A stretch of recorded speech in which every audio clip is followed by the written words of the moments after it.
ayyuhalladzina amanu la tuqaddimu baina yaday Allahi wa rasulih wattaqullaha innallaha samii'un 'aliim.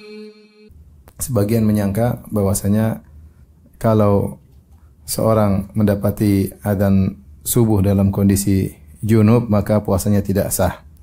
Itu adalah persangkaan yang salah.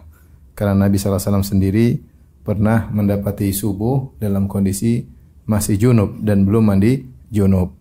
Aisyah radhiyallahu taala anha dan Ummu Salamah radhiyallahu anha pernah berkata, "Anna Rasulullah sallallahu alaihi wasallam kana yudrikuhul fajr wa huwa junubun min ahlihi, thumma yaktasilu wa yasum." Adalah Rasulullah sallallahu alaihi wasallam mendapati fajar yaitu adzan subuh sementara beliau dalam kondisi junub karena berhubungan dengan istrinya. Karena berhubungan dengan istrinya, Rasulullah SAW berhubungan dengan istrinya, belum sempat mandi junub, tahu-tahu sudah adzan subuh. Apakah seorang boleh puasa? Boleh, tetap boleh puasa. Tapi kalau sholat subuh harus mandi dulu. Kalau mau sholat subuh harus mandi dulu. Adapun kalau puasanya mendapati fajar dalam kondisi junub maka tidak jadi masalah. Ini yang pertama. Yang kedua, maka dikiaskan juga terhadap wanita haid. Sebagian wanita menyangka kalau dia sudah bersih terus belum sempat mandi besar sementara sudah adzan subuh, dia menyangka bahwasanya puasnya tidak sah.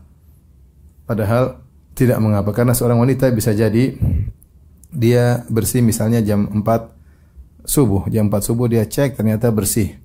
Maka dia belum sempat mandi besar, kemudian dia makan sahur, kemudian dia mendapati azan subuh.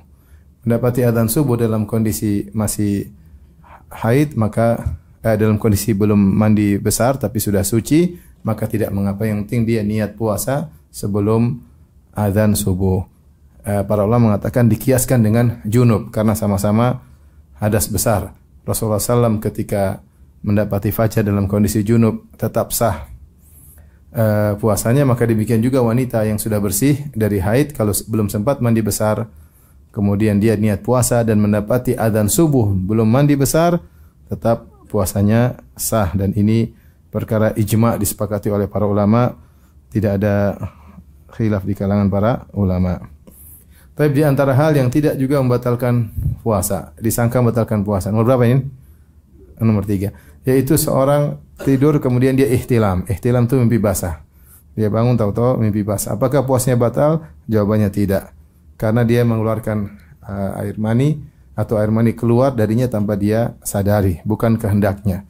Oleh karenanya keluarnya air mani ketika di tengah siang hari puasa tanpa dia sengajai, maka tidak membatalkan puasa. Lain halnya kalau dia mengeluarkannya dengan sengaja, maka membatalkan puasa. Misalnya dia mengeluarkan dengan onani atau masturbasi, maka batal puasanya. Atau dia mengeluarkan air maninya dengan menyentuh sesuatu yang lain kemudian keluar air mani, atau dia sengaja melihat sesuatu atau menonton sesuatu sampai terjadi ejakulasi, maka itu puasanya batal. Puasanya batal. Tapi kalau air maninya keluar karena mimpi, maka itu tidak membatalkan puasa baik laki-laki maupun wanita. Karena sebagaimana laki-laki bisa mimpi basah, wanita juga bisa mimpi basah. Sebagaimana pertanyaan Ummu Salamah kepada Nabi SAW, hal alal mar'ati min ghuslin idha hiya ihtalamat, ya Rasulullah, apakah wanita wajib juga mandi junub jika dia mimpi basah? Kata Nabi SAW, na'am idza ra'atil ma. Iya, wajib mandi basah jika dia melihat air keluar dari kemaluannya ketika dia bangun tidur. Intinya air mani jika keluar tanpa dikehendaki atau tanpa dikeluar kontrol seseorang, maka tidak membatalkan puasa seperti jika dia tidur kemudian mimpi keluar air mani. Tapi di antara yang tidak membatalkan puasa adalah marah dan menangis. Marah dan menangis. Dulu waktu kita masih kecil, saya di Papua sering dibilang, jangan nangis, puasa batal. Akhirnya nggak jadi nangis. Kalau nangis puasa apa? Batal. Jangan marah-marah, nanti puasa apa? Batal. Ini tentu tidak benar. Kita jangan ngajari kesesatan kepada anak-anak. Jadi marah dan nangis tidak membatalkan apa?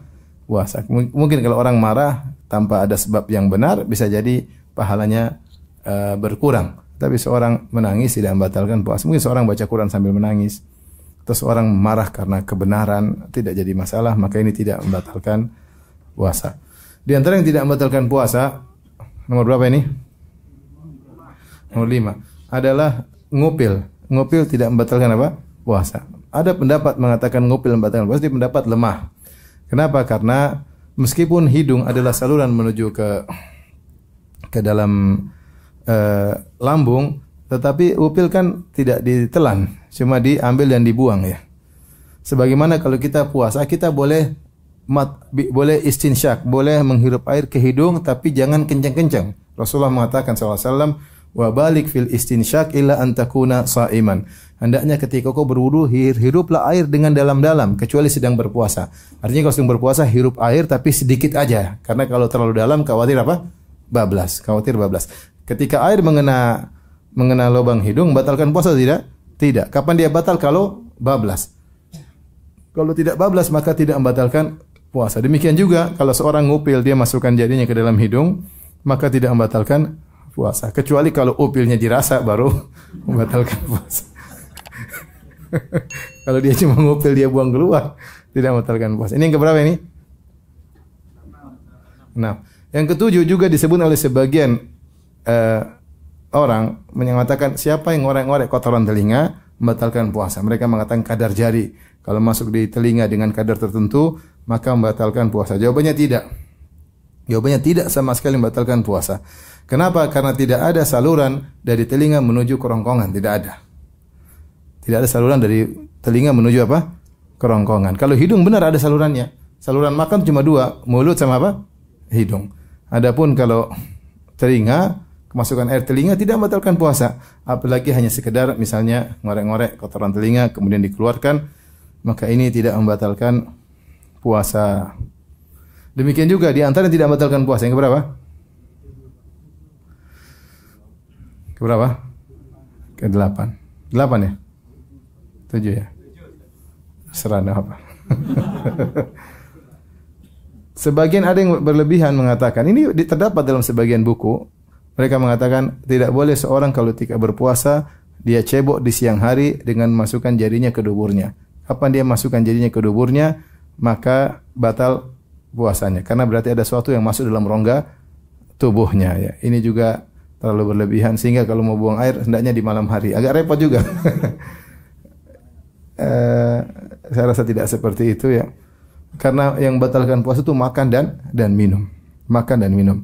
Allah Subhanahu wa taala menyebutkan 3 pembatal puasa dalam Al-Qur'an. Allah mengatakan fal ana bashiruhunna wabtagu ma kataballahu lakum wa kulu washrabu hatta yatabayyana lakumul khaytul abyadu minal khaytil aswadi minal fajr thumma atimus siyama ilal lail. Kata Allah, sekarang di malam hari silakan gauli istri-istri kalian. Bergaul di malam hari boleh. Wa kulu washrabu, makan dan minum, tidak apa-apa sampai terbit fajar.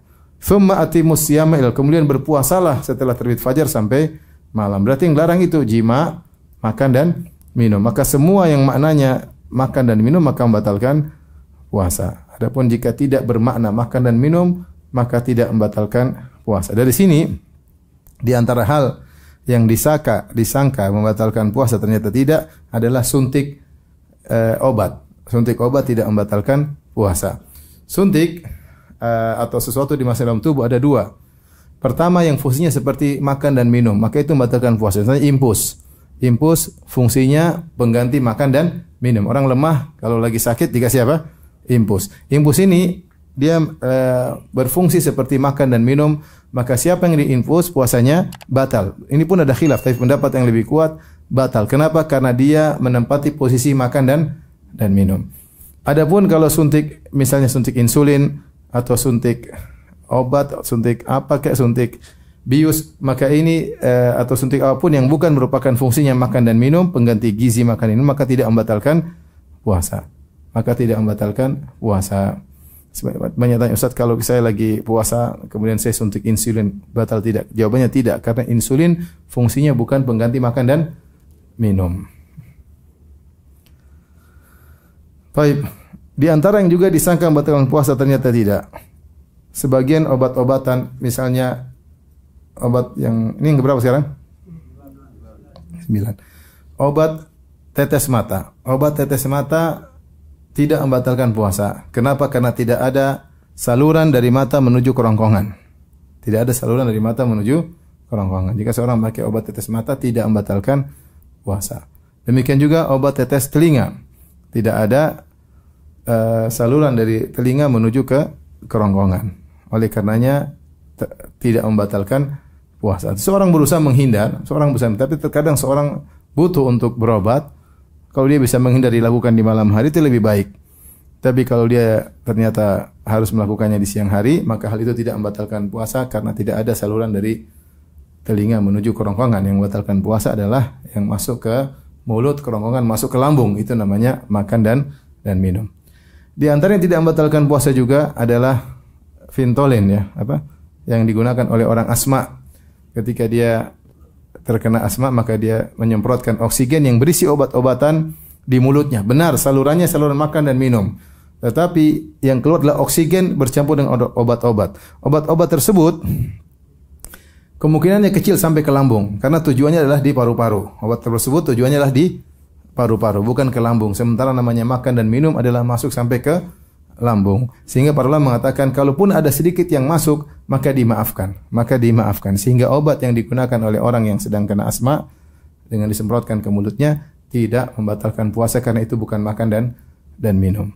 Adapun kalau ada sedikit yang masuk, maka itu dimaafkan. Sebagaimana yang tidak membatalkan puasa berikutnya adalah kumur-kumur. Kumur-kumur tidak membatalkan puasa. Yang penting jangan ditelan. Oleh karenanya, meskipun sedang berpuasa, disunahkan tentang tetap madmadah, yaitu tetap berkumur-kumur ketika berwudu. Jadi kalau kita berpuasa berwudu tetap disunahkan untuk apa? Berkumur-kumur. Namanya berkumur-kumur, mau tidak mau, pasti ada yang tersisa. Tidak mungkin keluar semua. Kalau kita berkumur-kumur dengan air 10 ml, mungkin yang keluar tinggal 9 ml. 1 ml-nya kemana? Tersebar semua di dalam mulut. Kemungkinan tertelan? Mungkin. Tapi bukan tujuan kita berkumur-kumur untuk menelannya, paham? Tapi itu suatu yang masuk. Kalaupun masuk, maka dimaafkan oleh syariat. Karena syariat perkara yang sulit dimaafkan. Dan seperti ini banyak. Hal-hal yang sulit untuk dihindari dimaafkan oleh syariat. Contohnya seperti tadi, kumur-kumur mungkin ada sedikit tertelan, dimaafkan karena tujuan kita bukan untuk minum. Contoh seperti seorang ketika buang air besar, dia boleh istinja dengan air cebok dan dia boleh istijmar dengan menggunakan batu. Sudah dipastikan kalau orang ketika buang air besar kemudian dia bersihkan dengan batu, pasti ada sisanya. Enggak mungkin enggak ada sisa. Ada sisanya enggak? Belum pernah coba tuh? Sama, saya juga belum pernah. Tapi pasti ada sisanya karena batu tidak akan bisa membersihkan secara bersih. Pasti ada sisanya. Tapi sisanya itu dimaafkan oleh syariat.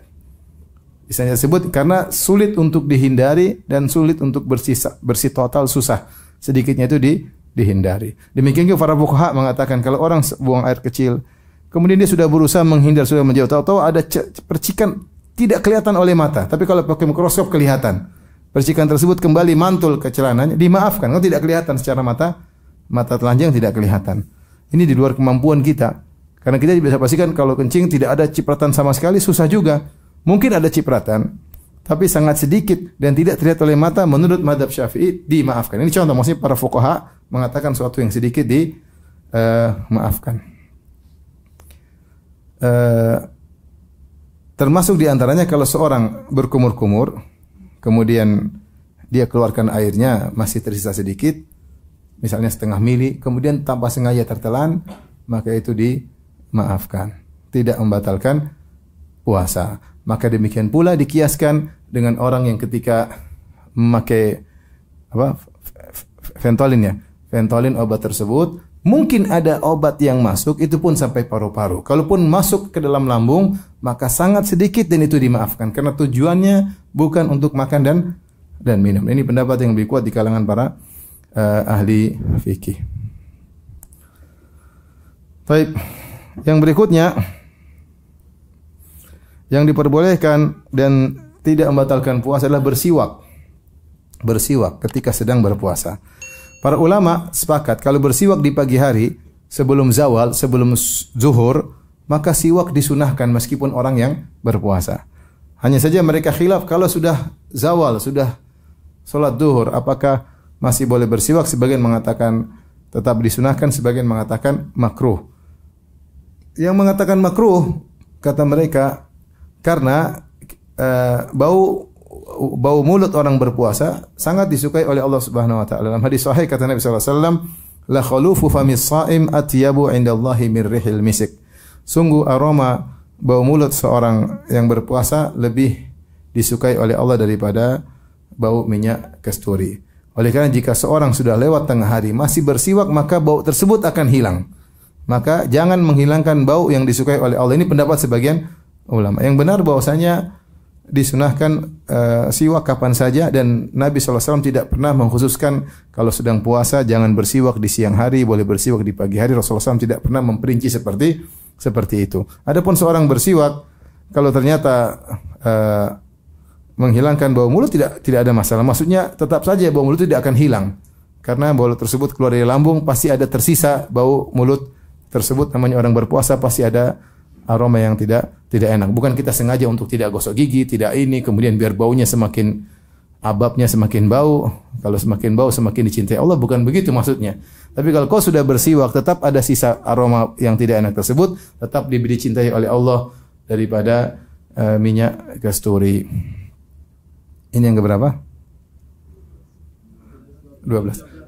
Dari sini para ulama mengkiaskan boleh sikat gigi ketika sedang berpuasa, tidak jadi masalah. Karena siwak itu kalau kita gunakan dia ada aroma mentolnya. Siwak itu ada kayu arok, ada aroma mentolnya. Kalau kita bersiwak ada kayu mentolnya. Dan kalau kita siwak nggak perlu kita tuh nggak apa-apa, nggak perlu. Adakah aroma mentolnya? Ada rasanya dan kerasa segar. Namun itu dimaafkan karena tujuan kita bersiwak bukan untuk apa? Bukan untuk minum, kecuali kita itu mungkin batal. Tapi kalau kita cuma gini itu tidak bermaksud untuk makan dan minum, maka dimaafkan oleh syariat. Maka demikian pula dianalogikan tentang ma'junul asnan, yaitu tentang sikat gigi. Maka orang sikat gigi harus lebih hati-hati. Kenapa? Karena kemampuan menembus odol lebih kuat daripada siwak. Maka dia bersikat gigi, kemudian dia kumur-kumur dengan banyak-banyak agar semaksimal mungkin sisa-sisanya keluar. Tapi kalau ada sisa tetap segar, tidak membatalkan puasa. Sama sekali tidak membatalkan puasa karena Nabi membolehkan siwak. Kalau dibilang ada rasa minnya, sama siwak juga ada rasa minnya. Siwak ada rasa minnya enggak? Ada. Karena memang tujuan bersiwak bukan untuk makan dan minum, tidak menambah gizi dalam tubuh kita, enggak, tapi untuk membersihkan apa? Mulut. Kata Nabi SAW, siwak, as-siwak matharatun lil fam wa mardatun lir rabb. Sungguhnya siwak itu membersihkan mulut dan mendatangkan keridhaan Allah Subhanahu wa taala. Baik. Di antara yang tidak membatalkan puasa adalah periksa darah, cek darah, periksa darah. Periksa darah tidak membatalkan puasa, kan diambil darah sedikit. Para ulama khilaf kalau yang diambil darahnya banyak. Para ulama khilaf kalau diambil darahnya banyak. Misalnya donor darah. Donor darah berapa mililiter? 350. Itu banyak. Banyak. Atau seorang fasduh keluar banyak. Sebagian mengatakan batalkan, sebagian tidak. Kenapa? Karena para ulama khilaf tentang hukum bekam. Dalam satu hadis kata Rasulullah SAW, aftarul hajim wal mahjum. Orang yang dibekam puasanya batal. Ini pendapat kalau tidak salah Hanabilah, bahwasanya orang yang dibekam puasanya batal. Kata mereka kenapa batal? Yang mengatakan tidak batal jelas. Kata mereka yang membatalkan itu kalau masuk ke tubuh, makan, minum batalkan puasa. Tapi kalau keluar dari tubuh tidak membatalkan puasa harusnya. Tapi Hanabilah mengatakan batalkan puasa karena orang dibekam akan jadi lemah sementara syariat menjaga kesehatan seseorang. Nah, kalau ada yang dibekam sebaiknya dia berbuka demi menjaga kesehatan orang tersebut karena bekam membuat orang itu lemah. Di antara yang menguatkan hal ini, syariat menjelaskan siapa yang sengaja muntah maka puasanya batal. Kata Nabi SAW, man dara'ahul qai falyutimma saumahu wa man istaqa'a falyaqdi. Siapa yang tidak sengaja muntah, maka dia lanjutkan puasanya. Tidak sengaja. Siapa yang memuntahkan dirinya, maka puasanya batal dan hendaknya dia mengqadha. Bukankah muntah itu bukan suatu yang masuk, tapi suatu yang keluar? Benar tidak? Muntah itu kan mengeluarkan sesuatu dari tubuh. Tapi kenapa membatalkan puasa? Kenapa muntah membatalkan puasa? Kalau muntah dengan sengaja membatalkan puasa, kenapa? Berdasarkan hadis tadi, jawaban para ulama, karena muntah membuat seorang lemah. Muntah membuat seorang apa? Lemah. Maka demikian juga orang bekam batal puasanya karena membuat orang yang dibekam menjadi apa? Lemah. Ini pendapat Hanabilah, tapi pendapat mayoritas ulama tidak. Bahwasanya bekam tidak membatalkan puasa. Kata mereka dulu pernah berlaku tapi mansuh, mansuh sehingga orang bekam tidak batal puasanya. Jadi kalau ambil darah cuma untuk cek kolesterol tidak batalkan puasa. Tapi kalau transfusi darah, ambil darah banyak, ini khilaf. Sebagian mengatakan batal, sebagian mengatakan tidak. Bagi yang mengatakan bekam batal puasanya, maka transfusi darah batal apa? Puasanya. Bagi yang mengatakan bahwasanya bekam tidak membatalkan puasa, maka transfusi darah tidak batal puasa. Baik, darah kita diambil. Misalnya bulan Ramadan diambil 350 ml. Batal atau tidak puasa?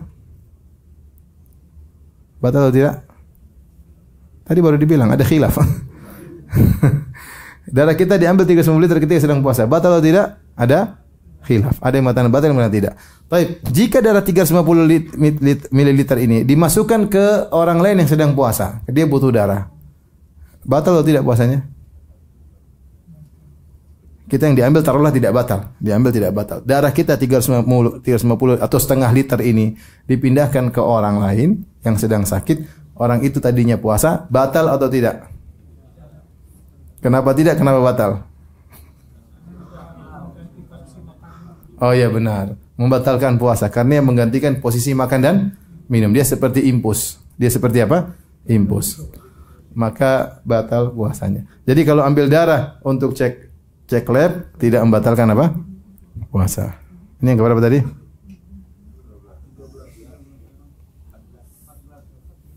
14. Yang berikutnya di antara yang tidak membatalkan puasa adalah mandi dan berdingin-dingin. Berendam tubuh tidak membatalkan puasa.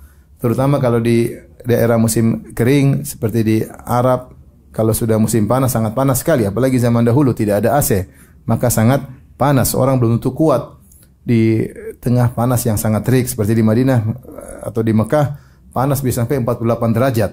Itu kalau taruh telur bisa setengah matang ya. 48 derajat panas sekali. Panas sekali. Dan seorang belum tentu kuat menghadapi musim panas. Musim panas kemudian waktu puasanya panjang. Malamnya cepat, siangnya apa? Panjang. Maka belum tentu orang kuat. Maka seandainya seorang mengalami seperti ini, maka dia boleh berendam supaya mengurangi kesulitan yang dia hadapi. Terlebih lagi seperti di daerah yang sudah panas ternyata lembab, itu lebih parah lagi. Seperti di Jubail, di Dammam, itu sudah panas lembab. Kita aja keluar sedikit keringat langsung, baru keluar sedikit sudah keringat. Orang mudah sekali dehidrasi kalau di sana. Maka kalau orang kemudian berusaha biar kuat puasa, dia berendam, itu maka tidak jadi masalah. Dalam hadis dari sebagian sahabat Nabi SAW berkata, "Laqad ra'aitu Rasulullah sallallahu alaihi wasallam bil arji yasubbul ma'a ala ra'sihi wa huwa sha'im minal atshi aw minal harri." Sungguh aku telah melihat Rasulullah SAW di sebuah tempat namanya Al-Arji. Beliau mengguyurkan air di atas kepalanya padahal beliau sedang berpuasa. Kenapa beliau mengguyurkan air di kepalanya? Karena dahaga dan karena panas yang sangat terik. Jadi tidak mengapa seorang berendam kalau kepanasan main di kolam renang ya. Yang penting jangan diminum air kaporitnya ya. Baik, yang berikutnya di antara yang tidak membatalkan puasa adalah mencicipi makanan tapi jangan ditelan. Mencicipi makanan, ibu-ibu yang sedang masak, cicipi makanan dibuang lagi, tidak jadi masalah karena tidak tertelan. Kalau telan batal ya. Tapi kalau cuma dicicipi buang lagi air liurnya, maka tidak membatalkan puasa. Ini diriwayatkan dari Ibnu Abbas radhiyallahu anhuma. Dari Ibnu Abbas radhiyallahu anhuma beliau berkata, "La ba'sa an yatata'amal qidar aw syai'." Tidak mengapa seorang mencicipi dari panci yang sedang dia masak, dia boleh cicipi masakannya, kemudian dia buang kembali. Maka ini tidak membatalkan puasa. Di antara hal yang disangka membatalkan puasa, ternyata tidak, adalah menelan air liur. Air liur tidak membatalkan puasa. Air liur tidak membatalkan apa? Puasa. Bahkan kalau sudah keluar diisap lagi gimana? Menurut mazhab Hanafiyah, kalau air liur sudah keluar, terus dia tarik lagi sebelum putus, dia sedot lagi, tidak batal puasa. Mungkin terjadi orang sedang tidur, tahu-tahu dia tarik lagi. Masuk lagi. Batal enggak puasanya? Enggak, karena masih bersambung kemudian ditarik lagi kembali. Ini menurut mazhab Hanafiyah. Tapi kalau sudah putus dia ambil lagi, itu batal jelas. Jadi air liur kalau sudah keluar, diambil masukin lagi batal. Tapi kalau belum keluar atau pas keluar disedot kembali, tidak membatalkan apa? Puasa. Jadi sebagian orang puasa buang udah terus. Enggak apa-apa. Kamu tidak sedang makan dan minum, paham? Yang batalkan puasa makan dan minum itu air liurmu sendiri, nggak ada masalah. Jadi menelan air liur tidak membatalkan puasa. Ini yang keberapa? Yang keberapa? Sekarang yang keberapa? Sekarang 17. Mohon maaf, bulgam ingus. Ingus ada dua kondisi. Jika ingusnya dari hidung langsung ditelan, tidak lewat ke mulut tapi langsung ke kerongkongan, maka tidak membatalkan puasa. Ya, ingus kemudian itu tidak membatalkan puasa. Ada khilaf di kalangan para ulama jika ingus tersebut dia sempat mampir ke mulut. Kan kadang ditelan dulu baru proses berikutnya ditelan ya kan, mohon maaf ya. Mampir mulut dulu baru kemudian ditelan. Maka ini khilaf di kalangan para ulama. Yang benar tidak membatalkan puasa. Tidak membatalkan puasa. Karena dia bukan dari luar. Dia bukan dari luar. Sebaiknya kita buang ini supaya keluar dari khilaf. Tapi seandainya kita mampir mulut kita telan, yang benar tidak membatalkan puasa. Karena ini pasti dialami oleh banyak orang dan Nabi tidak pernah menyinggung sama sekali hal ini. Berarti keringanan dari syariat. Seandainya membatalkan puasa pasti Rasulullah SAW ingatkan. Karena ini menimpa banyak orang. Ya, intinya kalau langsung ke dalam tidak batal, tapi kalau mampir ke mulut sebaiknya dibuang. Tapi kalau tertelan tidak jadi masalah. Saya tidak sudah telan, cuma kalau tertelan. Sekarang ke berapa? 18. Mencium dan menciumui istri tidak mengapa. Bahkan menurut Ibnu Hazm disunahkan mencium dan menciumui istri bagi orang yang bisa menahan hasratnya. Kata Aisyah radhiyallahu anha, "Kana Nabi sallallahu alaihi wasallam yuqabbiluni wa yubashiruni wa huwa sha'im wa kana amlakakum liirbi." Adalah Nabi sallallahu alaihi wasallam menciumku dan mencumbuiku. Cium jelas kita tahu, cumbu lebih daripada mencium. Disebut mubasyarah, itu pertemuan kulit dengan kulit, bercumbu. Rasulullah melakukannya padahal dia sedang berpuasa. Tapi kata Aisyah, dia adalah orang yang paling bisa menahan hasratnya. Maka jika orang mencium istri, dia bisa menahan hasratnya, maka tidak mengapa. Bahkan menunjukkan kasih sayang. Bahkan sunnah kata Ibnu Hazm. Kita berpuasa tetap menunjukkan rasa kasih sayang kepada istri. Insya Allah antum bisa melakukan, terutama yang tua-tua. Hasrat tidak terlalu bergejolak. Sama aja ya. Tapi kalau yang muda-muda jangan. Yang muda-muda jangan. Khawatir cium kemudian hasrat bergejolak, maka bisa terjadi apa yang terjadi. Oleh karenanya tidak mengapa. Adapun kalau dia masih muda, makruh, hendaknya dia menjauh karena dia jangan membuka pintu yang buat dia bisa terjebak. Karena orang kalau sudah berhasrat maka 2/3 otaknya hilang, bahkan terkadang hilang semua. Oleh karenanya kalau tua aman insyaallah. Tua itu maksudnya berapa? 60 ya, 60 ya. 60 ke atas. 60 ke bawah setengah tua. Bisa aja. Baik, jadi mencium tidak membatalkan puasa, mencumbu juga tidak membatalkan apa? Puasa. Demikian juga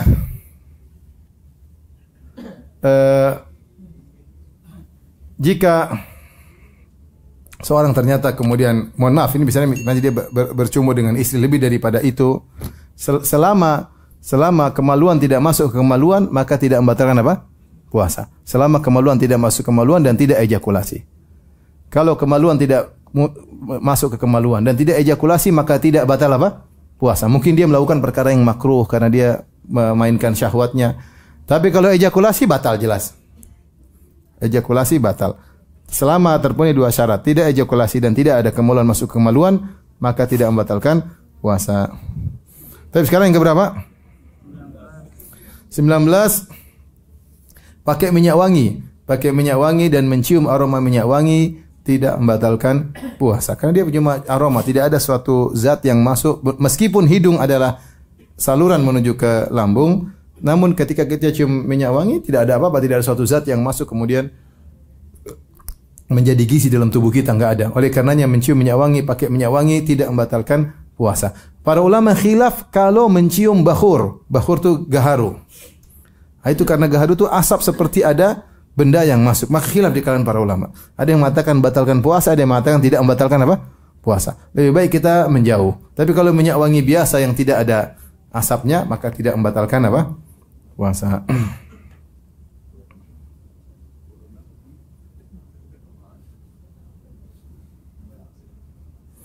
Di antara yang tidak membatalkan puasa adalah memakai cila. Memakai apa? Cila, iktihal. Ini tidak jadi masalah. ya. Celak ya, pakai celak. Karena saya katakan tadi tidak ada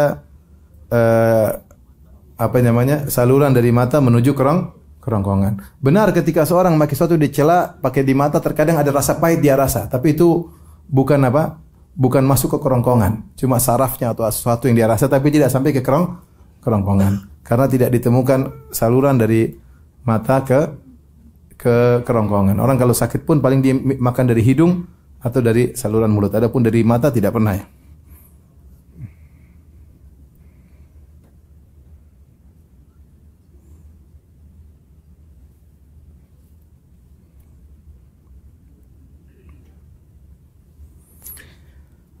Kemudian di antara yang tidak membatalkan puasa disebutkan juga oleh para ulama bagi orang yang sakit yang menggunakan obat jantung yang ditaruh di bawah lidah sini. Saya nggak tahu namanya apa ya. Katanya orang kalau jantung ada obat kalau dia lagi serang taruh di bawah apa? Lidah. Benar atau? Ada nggak? Iya. Namanya apa itu? Sakda ya. Tidak jadi masalah karena dia salurannya beda. Dia bukan saluran ke kerongkongan. Dia masuk lewat saluran tersendiri dan tujuannya bukan ke kerongkongan dan bukan ke lambung. Sehingga kata mereka tidak membatalkan puasa. Tentunya dokter lebih ahli. Kata mereka tidak masuk ke beda kalau dia taruh lidah. Enggak, dia bawa di bawah lidah sini. Kayak ada sesuatu. Saya enggak tahu juga, cuma saya baca seperti itu. Ini diteliti larinya tidak lari ke dalam lambung, tapi dia cuma ada mungkin saluran khusus di bawah lidah yang tujuannya mungkin ke tempat lain, entah ke paru-paru, entah ke jantung, entah yang lainnya.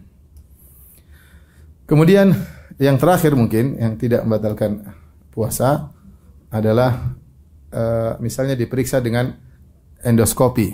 Apa yang dimasuk alat untuk itu namanya apa? Endoskopi. Endoskopi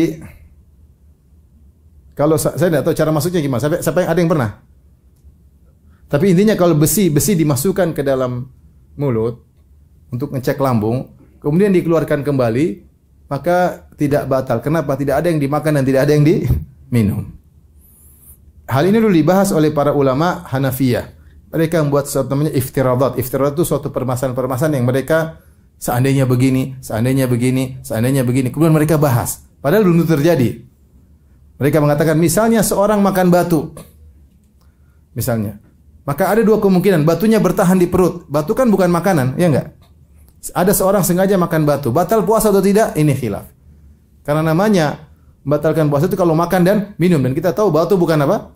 Bukan makan minum. Orang makan beling, kuda lumping, apakah membatalkan puasa? Asal dia syirik ya. Percaya sama jin dan yang lainnya. Tapi intinya kalau dia makan batu, batal atau tidak dibahas karena batu ini bukan apa? Makanan. Taruhlah membatalkan. Maka mereka mengatakan dua kondisi. Batu tersebut bercokol di perut lama maka batal. Tapi kalau batu tersebut keluar lagi tidak batal. Ketika kita baca seperti itu, misalnya batu terus dimasukkan pakai benang terus ditarik lagi keluar. Batal enggak? Ini hanya perumpamaan zaman dulu mungkin enggak ada, tapi ternyata sekarang diambil faedah oleh ulama sekarang. Kata mereka seperti endoskopi. Endoskopi kalau masuk, seandainya dibiarin terus dalam perut batal, tapi kalau dikeluarkan tidak batal karena tidak ada makanan yang masuk sama sekali. Lagi pula endoskopi bukan makanan. Dimasukkan keluar dan dia tidak melanggar perintah Allah karena yang dilarang oleh Allah makan dan minum. Selama tidak bermakna makan dan minum, maka tidak membatalkan puasa menurut pendapat yang lebih kuat. Ini tidak. Kemudian juga yang terakhir mungkin makan dan minum tidak sengaja, maka tidak membatalkan apa? Puasa. Selama dengan syarat tidak sengaja atau lupa, dengan syarat lupa. Adapun kalau pura-pura lupa maka batal. Baik. Ini mungkin yang dia sampaikan. Ada berapa poin? Ada cukuplah 23, jangan banyak-banyak.